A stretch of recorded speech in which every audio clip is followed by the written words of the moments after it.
ठाकुर जी आज सवेरे सवेरे उठे, पलना से जैसे ही उठे जोड़ते अपनी आंख मीड़ी, सोई जगन्नाथ भगवान की तरह पूरा काजर फैल गो ठाकुर जी को। घुंघराले केश नेक बिखर रहे हैं, मोर पिछ शीश पर धारण कर रखा है। सुबह उठते ही बालक को कोई नहीं चाहिए, अपनी मैया चाहिए। ठाकुर जी को सबने गोद दी कि हमारे पास आ जा। नहीं, मैया कहाँ है, मैया पास जाऊंगो, मैया पास जाऊंगो। यशोदा मैया दही बिलो रही है और इतने में ठाकुर, कितनी सुंदर लीला है देखो। ठाकुर जी गए और ऐसे दही बिलोती भाई यशोदा मैया के दोनों भुजान के नीचे से भीतर आए और सामने आके मैया के आगे खड़े है गए। आंखन को काजर फैल गयो है, सो के उठे, आंख भी खुले ही नहीं रही हैं, केश पूरे घुंघराले मुख पर आ रहे हैं ठाकुर जी के। और मैया से कह रहे, मैया जे बता, तो को दूध ज्यादा प्यारो है कि तेरो पूत प्यारो है, बता। मैया बोली, लाला तू भी सवेरे सवेरे उठ के कैसी बात न करो करे, चल हट जा, मुझको दही बिलोन दे। ना है मैया, पहले बता तो को दूध प्यारो कि पूत। मैया बोली, मोए तो मेरो पूत प्यारो है, दूध का ही को प्यारो होगो। अच्छा मैया, तो फिर एक काम कर, मैं तो बहुत प्यारा लगूं ना। बोले हाँ, अपनी गोद में लिटाए के मुंह को अपना दूध पिवाए दे।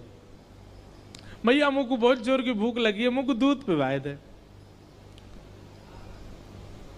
यशोदा मैया तुरंत ठाकुर जी को अपनी गोद में लिया और मैया को ठाकुर जी दूध पी रहे हैं और मैया दही भी बिलोती जा रही है। कैसी सुंदर छवि है। यहां ठाकुर जी जैसे मैया का दूध पीने लगे, सामने चूल्हे पर अंगीठी पर गैया का दूध उबट रहा था। वहां दूर अंगीठी पर रखे भय दूध ने मन में विचार कियो कि अब ठाकुर जी मेरा सेवन नहीं करेंगे, यशोदा मैया का दुग्धपान करके अपनी अपनी क्षुधा निवृत्त करेंगे और मेरा भोग नहीं लगाएंगे ठाकुर जी। तो उसने विचार किया कि आज जब ठाकुर जी ही मेरा भोग नहीं लगाएंगे तो मैं जीवित रह के क्या करूं। तो संपूर्ण दूध उबल करके उफन करके बाहर आने लगा, स्वयं को जलाने लगा, नष्ट करने लगा। यशोदा मैया यहां दही बिलो रही और मैया ने जैसे ही देखी कि दूर दूध उफन करके बाहर आ रहे हो, सो मैया ने विचार किया, अरे ये तो सबरो दूध जर जाएगा। तुरंत मैया ने गोद में बैठे ठाकुर जी को नीचे पटका, दूध संभालने चली गई। ठाकुर जी खड़े है गए। अब मैंने पूछी तो को दूध प्यारो की पूत, तो बोली पूत प्यारो। और दूध के पास भाज गई मैया। ठाकुर जी बोले, मैया ठीक है, आज या दूध को ही देखूंगा मैं, हैं ये ज्यादा प्यार हो तो मुझे छोड़ के भाज जाए। सो ठाकुर जी ने एक बड़ो सा डंडा उठायो और जो मैया दही बिलो रही थी उस मटकी में ही मारा, मटकी फोड़ दी। और इतना ही नहीं, इतने क्रोध में भर गए ठाकुर जी, गौरस भंडार में गए, जितनी मटकियां थी मैया यशोदा की सब फोड़ दें। यशोदा मैया ने दूध संभाला और संभाल करके पीछे मुड़ करके देखा तो मां दही की हंडी फूटी पड़ी है और सबरे मटका फूट रहे हैं और लाला उछल उछल करके सबरे मटकान को फोड़ते जा रहा है। यशोदा मैया बोली, लाला बिगड़ गयो, आज मैंने लाला को यदि दंड नहीं दियो तो बहुत बिगड़ जाएगा। यशोदा मैया ने तुरंत अपनो पल्लू खोस करके और एक छड़ी उठाई, बोले रुक जा दारी के तो बताऊं मैं। और मैया जैसे छड़ी लेकर के भागी हैं पीछे, आगे आगे ठाकुर जी भाग रहे हैं और मतलब ऐसे भाग रहे हैं मानो जैसे पीछे कोई शेर पड़ गयो हो। और चौकड़ी मार के भागने को मतलब ये रे, कभी कोई गली में कूद जाए, कभी कहीं से कूद जाए, कभी कहीं उछल जाए। अब यशोदा मैया तो बेचारी 80 बरस की, फिर भी पीछे दौड़ रही हैं और ठाकुर जी चौकड़ी मार के यहां थे वहां कूदते कादते भय दौड़ रहे हैं। आकाश के देवता यशोदा मैया को वंदन करते हैं, बोले मैया जिनके डर के मारे ब्रह्मादि देवता भी भागते हैं वो आपसे डर के भाग रहे हैं आज। यशोदा तेरे भाग्य की कही ना जाए।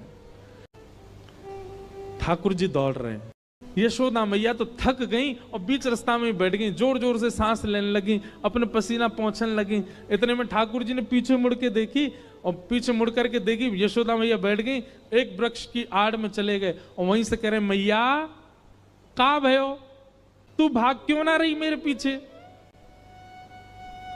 यशोदा मैया बोली, लाला मैं थक गई हूं ना, अब बूढ़ो बड़ो शरीर है, तू इतना दौड़ावे मुंह को, अब मैं हार गई हूं। ठाकुर जी बोले, मैया, ठाकुर जी को चिंता हो रही है मैया की, मैया तेरी हार कैसे दूर होएगी? यशोदा मैया बोली, अच्छा सीधे कितने ठाकुर जी? यशोदा मैया बोली, मेरो लाला दौड़ के आवेगो और आके मुंह को अपने अंक में भर लेगो, सोई मेरी हार दूर रह जाएगी। सो ठाकुर जी एक बार तो दौड़े मैया की ओर और दौड़ के फिर रुक गए। मैया बोली, कहां भयो लाला, आजा।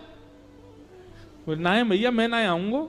बोले, क्यों? वो तेरे हाथ में जो छड़ी है ना, तू या तो मुंह को बहुत डर लगे, पहले या को दूर फेंक तब आऊंगा।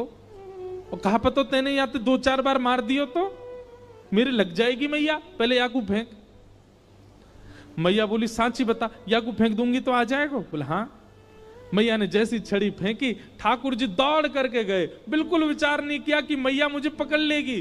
दौड़ करके गए और मैया के अंग से लग गए और जाके मैया के प्रश्वेत संभालने लगे। मैया तू तू तू ठीक है, जा, तू हारे मत। यशोदा मैया को पहले तो बहुत सुख मिला, ठाकुर जी अंक में आ गए, पर थोड़ी देर बाद यशोदा मैया ने चेहरे का रंग बदला, कहने का ढंग बदला, तुरंत लाला पकड़ लिए जोर से। अब आयो हाथ में, चल तो बताऊं मैं अभी। ठाकुर जी बोले, मैया तू तो यूं कह रही कि मैं तो ना पकड़ूंगी। बोले, मैं तो झूठ बोल रही तो थे। अच्छा मैया तू झूठ बोले, मैं तेरो लाला ना हूं, आज के बाद पूरे गोकुल में हल्ला कर दूंगा, मैं तो नंद बाबा को लाला हूं, यशोदा को लाला ना हूं। यशोदा झूठ बोले, हाँ बोल दियो जाए करके। अब तो उखलते बांधूंगी और आज ना तो रोटी मिलेगी ना मक्खन मिलेगा। खड़ो रहे पूरे दिन, ऊधम मचावे। जैसे ही रस्सी ला करके मैया ने उखल से लाला के पेट में बांधनी चाहिए, सोई रस्सी छोटी पड़ गई। मैया बोली, रस्सी छोटी कैसे पड़ गई? मैया गई और बड़ी रस्सी लेकर के आई। बोले, हाँ अब याते बंध जाएगा। मैया ने जैसी उखल में लेकर के और जैसे ठाकुर जी को, ये छोटी पड़ गई। ठाकुर जी सारी रस्सी को अपने पेट में भरते जा रहे हैं, इसीलिए उनका नाम पड़ गया दामोदर।